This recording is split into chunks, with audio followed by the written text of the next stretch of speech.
이 마태복음 5장 말씀은 우리가 너무나 잘 아는 말씀입니다. 또 많이 암송도 하고 찬양도 부릅니다. 근데 그 주님께서 가장 먼저 첫 번째 제자들에게 가르치셨던 그 말씀이 의미가 있고, 또 주님께서 왜 이 말씀을 하셨을까 하는 부분들을 정말 우리는 마음에 새기면서 말씀을 보아야 할 것입니다. 7월달 섬김의 달에 어떻게 섬길까 하는 부분들을 고민하고 있습니다. 그리고 여러분도 그 섬김을 삶에 적용하고 있고요. 우리의 삶 속에서 섬기는 것은 생활면입니다. 그런데 아무리 많은 시간 또 많은 일들로 섬겼다 할지라도 그보다 더욱 중요한 것은 마음이라는 것이죠. 그래서 예수님 사역 초기에 말씀하셨던 이 말씀을 다시 한번 돌아보면서 오늘은 어떤 자세로 섬겨야 하는가, 어떤 마음으로 섬겨야 하는가 하는 말씀을 함께 나누고자 합니다. 예수님 사역 초기에 갈릴리, 예루살렘, 유대 등 여러 지역에서 많은 환자들 그리고 많은 사람들이 몰려왔습니다. 제자들은 그 몰려오는 사람들을 보면서 참 기뻤을 것입니다. 우리가 예수님을 따르는 선택을 잘했다 하는 우월의식도 가지게 되었을 것이고요. 예수님 사역하시는 것 보니까 우리가 예수님께만 잘 배우면 성공할 수 있겠다 하는 성공의식도 가졌을 것입니다. 그때에 예수님께서 무리를 보시고 산에 올라가 앉으시니 제자들이 나와서 예수님의 말씀을 듣습니다. 가장 먼저는 8가지의 복을 말씀하시면서 이런 자는 복이 있다고 말씀하셨는데, 첫 번째가 심령이 가난한 자는 복이 있나니 천국이 저희 것이며 라는 것입니다. 한문 성경에는 허심적인 유복로 이니 천국 시타문적이라고 되어 있었습니다. 그래서 오늘 설교 제목은 허심 유복이라고 적어보았습니다. 마음이 허할 때에, 비워질 때에 복이 있다 하는 것이죠. 사람들은 이 가난이라는 것을 좋아하지 않습니다. 그리고 가난한 자와 복이 있다는 것은 서로 상충되는 관계입니다. 세상은 부하면 복이 있다고 합니다. 그런데 성경에는 가난한 자가 복이 있다고 해요. 그것도 무엇이 가난한 자? 심령이 가난한 자 복이 있다는 겁니다.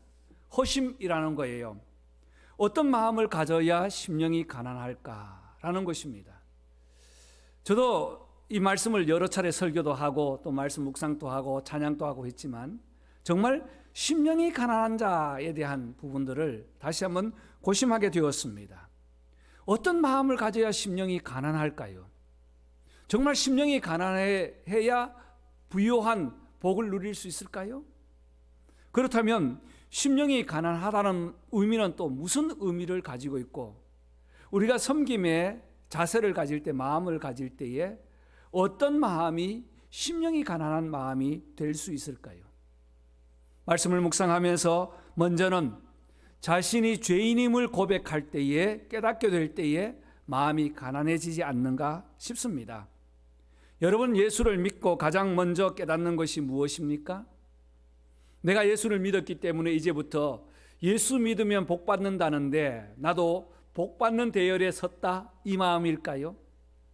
내가 잘 아는 어떤 사람이 잘 알지도 못하는 말을 많이 하면서 구원, 구속, 성령, 언약 이런 말을 하면서 때로는 계시라는 말도 하면서 자기네들끼리 모여서 한다는데 나도 그 대열에 들어갈 수 있을까 하는 그런 생각을 가지지는 않을 것입니다.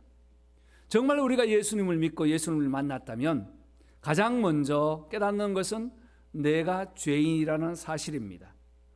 내가 죄인이라는 사실을 깨달을 때에 예수님이 찾아오시고 또 그 마음의 천국이 이루어진다는 것이죠.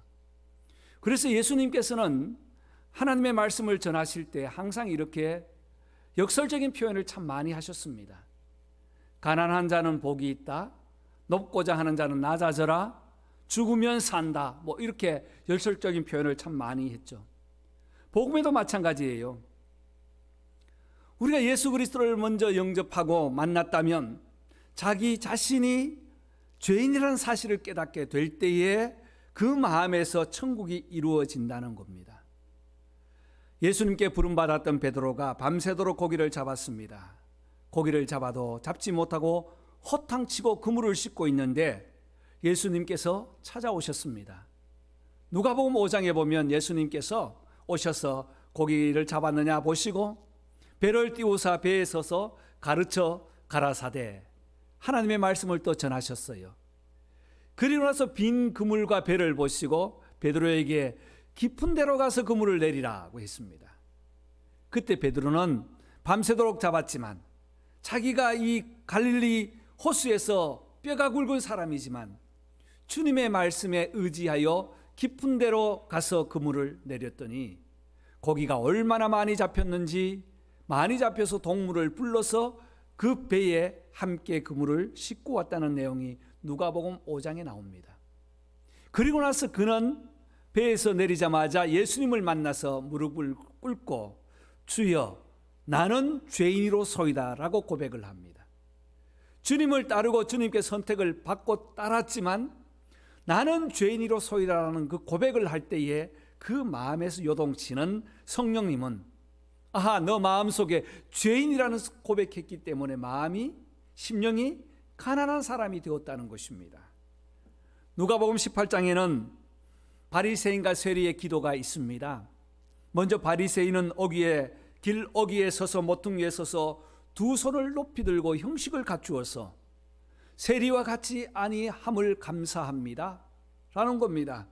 세리와 비교하면서 나의 우월과 특권을 드러내면서 일회에 2번 금식하고 소득의 11조를 하나님께 드립니다. 자기의 행위를 떳떳하게 내어놓고 기도합니다. 그런데 그 기도를 겸손한 기도라고 보지 않았습니다. 한편 반대로 성전에 나올 수 없어 하나님께 드릴 말이 없다고 흐느끼면서 주님 나를 불쌍히 여기소서 나는 죄인으로소이다 라고 기도하는 그 세리의 기도를 하나님 나는 아무것도 드릴 것 없어 나의 눈물을 드립니다 라고 기도하는 그 세리의 기도를 주님께서는 보시고 겸손한 기도, 심령이 가난한 기도라고 말씀하셨습니다. 사랑하는 성도 여러분, 저와 여러분들도 섬겨갈 때 가장 먼저는 내 주변을 돌아보고 자신을 섬기고 이곳을 섬겨갈 때에 가난한 마음, 심령이 가난한 마음을 가져야 할 것입니다. 이 심령이 가난한 마음은 바로 나는 죄인이라는 거예요. 내가 아무리 생각해봐도 죄인이라는 것을 고백할 때에 우리의 마음은 가난한 심령이 허한 심령이 되는 줄 믿습니다. 인도의 선교 아버지라는 윌리엄 켈리가 영국에서 인도에 선교를 하러 갔습니다.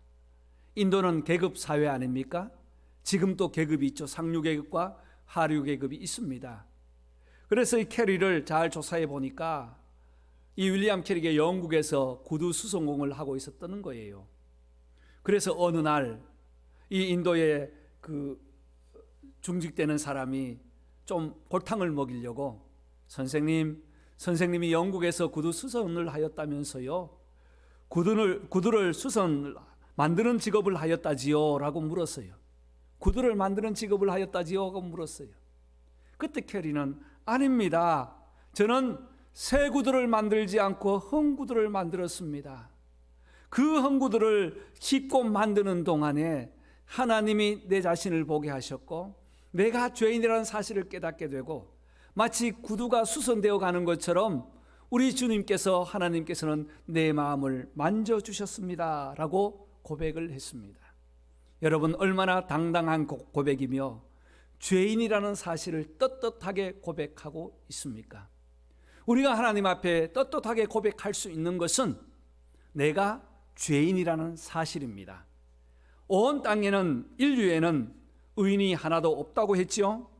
그래서 이 땅에서는 구원받을 길도 없고 구원받을 방법도 없지만 독생자이신 주님께서 우리의 모든 죄를 책임지시고 용서하시고 구원해 주시고 구속해 주시기 때문에 우리 자신은, 저와 여러분은 스스로 하나님 앞에 죄인임을 늘 고백하고 깨달을 때에 우리의 마음은 가난한 마음이 되는 줄 믿습니다. 이 죄인된 마음으로 함께 섬겨가는 저와 여러분 되시기를 주의 이름으로 축복합니다. 두 번째는 심령이 가난한 자는 복이 있나니 천국이 그들의 것이며, 가난한 마음 즉 허심 유복과 천국 이 세 단어는 어울리지 않습니다. 그렇지만 가난한 마음의 천국이 소유되는 것은 하나님의 은혜가 수반될 때 가능한 것입니다. 하나님의 은혜가 우리에게 있을 때 이 마음, 가난한 마음에 정말 깨끗한 마음이 되는 것이죠. 어떤 분이 몸의 컨디션이 좋지 않아서 의사를 찾아갔습니다. 어떻게 오셨습니까? 라고 물었더니 다 죽어가는 소리로 밥맛도 없고 잠도 오지 않고 요즘은 소화도 안 되고 참 어렵습니다. 사는 게 힘이 듭니다. 라는 거예요. 그래서 이 의사가 혈당을 조사하고 또 혈압을 체크하고 다 체크해보니 이상이 없는 겁니다. 그래서 적당한 이렇게 처방을 하는데 규칙적인 운동과 음식과 여러 가지를 해드렸어요. 그래서 이 환자가 집에 와서 의사가 시키는 대로 했더니 몸이 개운해졌습니다. 자기 몸을 관리하지 않고 의사가 시키는 그 말을 수용했을 때에 회복이 일어났다는 것이죠. 스스로 자기 몸을 관리할 수 있는 것 같지만 관리할 수 없기 때문에 하나님은 의사를 만드시고 우리는 의사의 처방을 받습니다. 때로는 그것이 멘탈적인 문제도 있고 이 바디적인 문제, 피지컬적인 문제도 있지 않습니까? 영적인 문제도 있어요. 이와 같이 우리의 깨끗하고 가난한 심령이 가난하기 위해서는 하나님께서 우리에게 은혜를 베푸실 때에 우리는 은혜를 수용해야 한다는 사실입니다. 하나님의 은혜를 요구하십시오. 소망하십시오. 하나님, 나는 은혜가 필요합니다. 하나님, 은혜를 주십시오라고 기도하십시오. 그때에 하나님께서는 은혜를 주실 뿐 아니라 은혜를 사모하는 자에게 수용할 때에 그 은혜가 임하면 마음이 가난한 마음이 되는 것입니다. 마가복음 7장 24절 보면 두로 지방 귀신 들린 딸을 둔 한 여자가 예수님 앞에 나왔습니다. 예수님의 소문을 듣고 딸이 들린 그 귀신을 쫓아내어 주기를 간절히 간구합니다. 그런데 주님께서는 충격적인 표현을 하시죠. 예수님이 자녀로 먼저 배불리 먹게 할지니 자녀의 떡을 개들에게 던짐이 마땅치 않다고 하셨습니다. 상처될 수 있는 말입니다. 정말 충격적인 말입니다. 예수님이 어떻게 저렇게 표현하실 수 있을까? 어떻게 유대인과 이방인을 구별해서 저렇게 표현할 수 있을까라고 질문할 수도 있습니다. 이 자녀라는 것은 혈통적으로 지금까지 하나님을 섬겨온 사람들 아닙니까? 개들이라는 것은 이방인들을 말하는 거예요. 그런데 이 여인은 이방 출신이라는 거예요. 그때 이 여인이 어떻게 말합니까? 예, 맞습니다. 그러나 개들도 상에서 떨어지는 아이들이 먹다가 떨어진 그 부스러기를 받아 먹습니다 라는 겁니다. 이렇게 고백했을 때 예수께서 돌아가라. 예수님의 말씀을 믿고 돌아와 보니 딸이 나았더라는 것입니다. 우리 주님의 말씀을 그대로 은혜로 수용한 것이죠. 주님이시면 고쳐주시겠다는 마음과 믿음의 확신이 있었던 것입니다. 딸이 고침받는다는 확신으로 돌아갔을 때에 귀신은 떠나갔고 하나님의 말씀에 순종하여 은혜를 경험하게 되었습니다. 여러분, 저와 여러분도 살면서 마찬가지예요. 마음이 가난한 심령이 가난한 심령은 은혜를 사모하는 심령입니다. 내 뜻대로 내 마음대로 내 주장으로 살 수 없는 것이 바로 오늘 시대 아닙니까? 그런데 사람들은 다 자기 계획과 자기의 목표와 자기가 가진 스펙으로 살려고 한다는 거예요. 물론 필요합니다. 그러나 우리가 더욱더 간구하고 소망하는 것은 우리 주님을 소망하시기를 바랍니다. 주님의 은혜가 우리의 마음을 만져주옵소서라고 기도하시기 바랍니다. 위로받을 곳은 주님밖에 없습니다. 은혜는 오직 주 예수 그리스도밖에 없습니다. 예수 그리스도로 저와 여러분이 은혜 받아서 은혜를 수용하여서 우리의 마음에 깨끗하고 그리고 가난한 심령이 되시기를 주의 이름으로 축복합니다. 이 사모를 했던 다윗 잘 알지 않습니까? 자기의 힘과 권위를 가지고 왕으로 있을 때는 교만했습니다. 우리아의 아내 바세바를 취했습니다. 그것도 빼앗았습니다. 그 장수를 적장에 보내어서 고의적으로 죽도록 하였습니다. 그러나 자기가 죄인임을 고백하고 깨달았을 때는 회개를 시작합니다. 눈물로 침상을 띄우듯 회개를 합니다. 시편 51편이에요. 51편 17절에 하나님이 구하시는 제사는 상한 심령이라, 내가 아무리 형식을 가지고 예배한다 할지라도 상한 심령, 은혜의 심령이 없다면 가난한 마음이 되지도 않을 뿐 아니라, 하나님이 구하는 제사는 상한 심령, 마음을 원하고 계십니다. 저와 여러분, 우리 주님 소망하시고 성령님께서 우리의 마음을 만져주옵소서라고 날마다 기도하시기를 바랍니다. 성령을 의지하오니 성령님 나와 함께 하옵소서라고 소원할 때에 우리의 마음은 가난한 마음으로 만들어지게 되는 줄 믿습니다. 세 번째 가난한 마음은 나의 고난을 포기하는 마음입니다. 예수님께서는 복음 전하실 때에 앞서 말씀드린 것처럼 역설적인 표현을 참 많이 하셨습니다. 낮아지면 높아진다고 했죠. 복음도 마찬가지입니다. 은혜를 받으면, 이 은혜가 받으면 세상에서는 뭔가 보이고 확 이렇게 나타나야 되는데, 이 은혜는 역설적으로 내가 죄인인 것이 더 클리어하고 깨끗하게 보인다는 거예요. 집안의 청소를 해서 먼지가 없어졌다고 생각하지만 창을 열고 문을 딱 열어보면 햇빛이 들어올 때는 너무나 선명하게 보입니다. 저도 이 예배를 마치거나 날이 좋을 때는 주로 창문을 열어놓는데요, 커튼이 쳐져 있을 때는 먼지가 안 보여요. 피아노에 먼지도 안 보여요. 그 커튼, 이 블라인드를 딱 올리고 보면 먼지가 뽀얗게 보입니다. 왜 그렇습니까? 은혜가 임할 때에, 은혜가 있을 때에 죄가 보이지 않아서 그동안 못 보았던 죄악들이 은혜가 임하면 활짝 보인다는 거예요. 그때의 우리의 자세는 고난을 포기하는 마음입니다. 주님께 맡기는 거예요. 주님, 나를 받아 주옵소서라고 맡기는 것입니다. 이것이 바로 아버지의 마음이 아니겠습니까? 누가복음 15장 우리가 잘 아는 탕자의 비유에 잘 나타나 있습니다. 유대법으로는 아버지가 살아계실 때 재산을 상속하면 그 아들은 불효자식으로 돌로 쳐 죽이도록 되어 있습니다. 아버지가 살아있을 때 재산을 요구했다면 불효자예요. 그런데 아버지는 그것까지 수용하고 허용을 해줍니다. 아들이 원하는 그 재산을 주었더니 다 허비하고 탕진해 버렸습니다. 그래서 다시 아버지께로 돌아갈 궁리를 합니다. 아버지 앞에서는 굶어 죽는 일은 없었는데, 그러나 아버지는 어떠했습니까? 아들이 돌아오기를 날마다 기다리는 거예요. 누가복음 15장 20절에 아직도 상고 거리가 먼데 아버지가 그를 보고 달려가 목을 안고 입 맞추면서 아들과 함께 어깨동무를 하고 집으로 돌아옵니다. 왜 그랬을까? 바로 법 때문에 그랬지 않나 봅니다. 너무나 기쁜 것도 있지만 동네 사람들 욕하지 않겠어요? 손가락질 하지 않겠어요? 법을 잘 아는 사람은 돌을 가지고 던지지 않겠습니까? 그러나 그 돌까지도 아버지는 맞을 자세로 동네 어귀에 찾아오는 아들을 보면서 달려가서 함께 안고 들어온다는 거예요.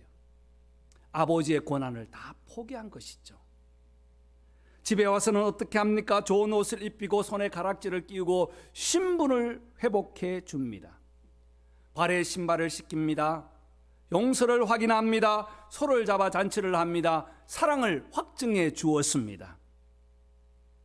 아무리 생각해도 납득되지 않는 아버지의 헌신적인 사랑, 법으로는 해결되지 않고 이해가 되지 않는 헌신적인 사랑을 할 수밖에 없었던 것은 아버지의 고난을 다 내려놓았기 때문이에요. 그 영혼을 불쌍히 여기시고 사랑해 주신 아버지의 사랑이 고난과 헌신을 다 초월해서 사랑으로 완전히 쌓아주었기 때문이었습니다.